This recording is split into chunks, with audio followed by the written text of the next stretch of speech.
All right, Zach Gelb is going to join us here on the Toyota of Hollywood hotline. He hosts the Zach Gelb Show on 365 Sports, or as Solana might say, 365 Sports. Yeah. Solana in the last segment referred to 98.5 Sports Hub as 985 Sports Hub. I think you guys would expect me, as you're just throwing an alley oop, and you would want me to just put it in the hoop. When I first joined 365 Sports, I said, would you guys want me to say 365 Sports or 365 Sports? I think it's 365 Sports, but I don't think that's the craziest thing in the world. Now, It's not 365 Sports or 365 Sports, 24/7 Sports. Yeah. People call it 247 Sports. I get it. No one has ever called Sports Hub 985 Sports Hub. Yeah, that one I can't defend of Solana. Like, I'm trying to defend Solana. That one I can't.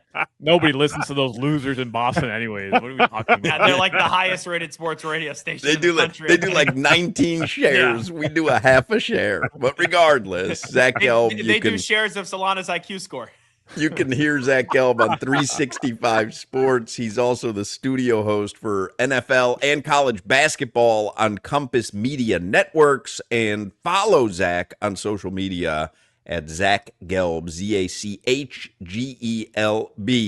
Did you think the Hurricanes were going to pull it out Monday night? They had the ball, a little bit less than 2 minutes left. Carson Beck, and they need a touchdown to win the Natty. Did you think they were going to do it? Well, I picked, obviously, Indiana to win the game. We documented on the show last week. And all throughout the game, I'm watching and I go, Indiana's going to win. Indiana's going to win.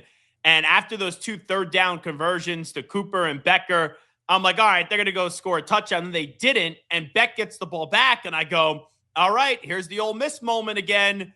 And then Carson Beck made one of the worst throws that you're ever going to see. So you even got me when he is moving the ball down the field to say, okay, this is going to happen. And this is going to be an unbelievable moment for the U. And then Carson Beck basically said PU, because what the heck was he?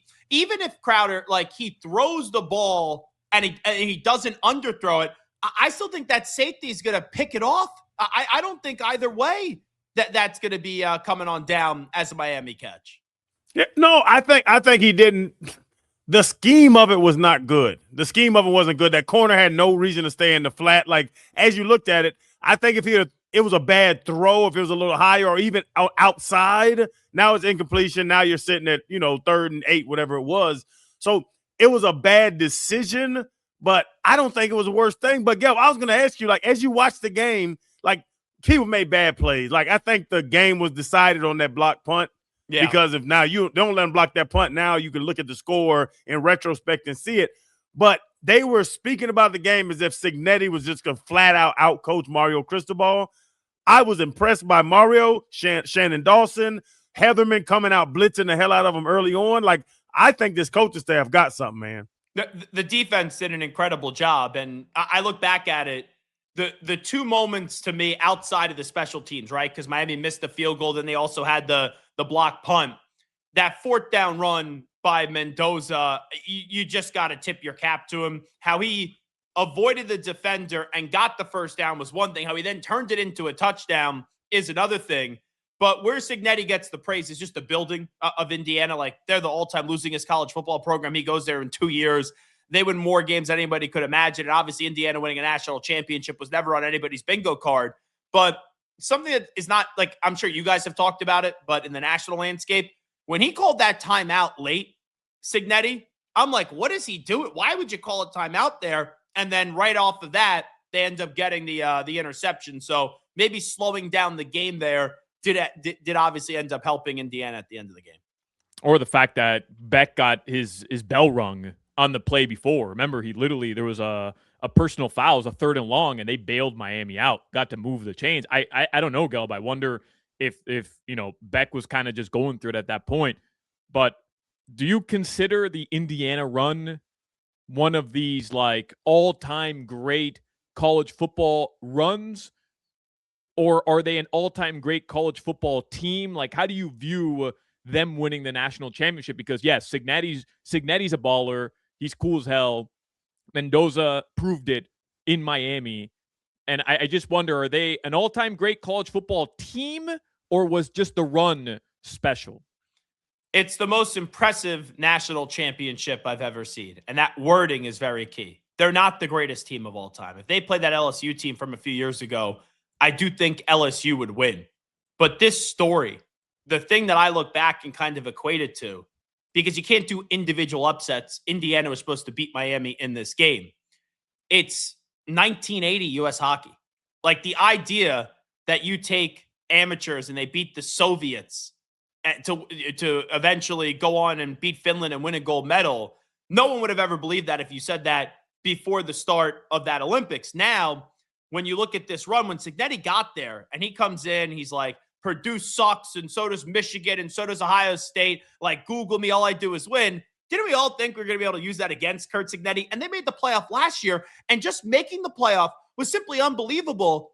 I thought this year they'd lose 3 or 4 games probably, and they take a step back, but it's still good for the Indiana standard. The fact that they got better and they were undefeated to win the national championship, these 2 years, like Saban, what he did was unbelievable. The dynasty at Alabama, but at least like they had Paul Bear Bryant, right? All those years ago, and how great Alabama football was. For Cignetti to do this in 2 years and how many different ways there is to win a team, it's the most impressive coaching job I've seen in my lifetime. And Gelb, Tom Brady was on the sideline. We know he's a partial owner of the Raiders, and they have the first pick, and Mendoza's probably going to go 1. I watched the entire Oregon game, and I watched the entire national championship game. I think Mendoza's about to be Brad Johnson or Trent Dilfer. Like, I don't think he's about to be Patrick Mahomes. I'm not impressed by Mendoza, even though he won the Heisman. I know you watch more college football than I have. He does not impress me. Okay. Is he going to be elite? Is he going to be an MVP? Am I sitting there saying, getting ready to get his Hall of Fame jacket? No. But what he just did this year, you know what it reminds me of? It reminds me of the Joe Burrow story. Now, I get it. Burrow was more highly touted. He went to LSU. The first year, no one was saying that Joe Burrow was this stud. They were talking about that running back, Nick Brossette. But then that last year, he went from a 5th or a 6th round draft pick to the number 1 overall pick, undefeated national champion, and won the Heisman Trophy. That's basically what Fernando Mendoza just did. I don't know how it translates to the NFL, but he is deserving of the shot. He's deserving of being the number 1 overall pick in a weak quarterback draft class. And look what he did at Indiana. If he could then bring the Raiders back to respectability, geez, we're talking about then an all-time just great football player when you look at college and the NFL. I think he has a chance to be good in the NFL, but I'm not saying there and sitting there and saying it's a slam dunk.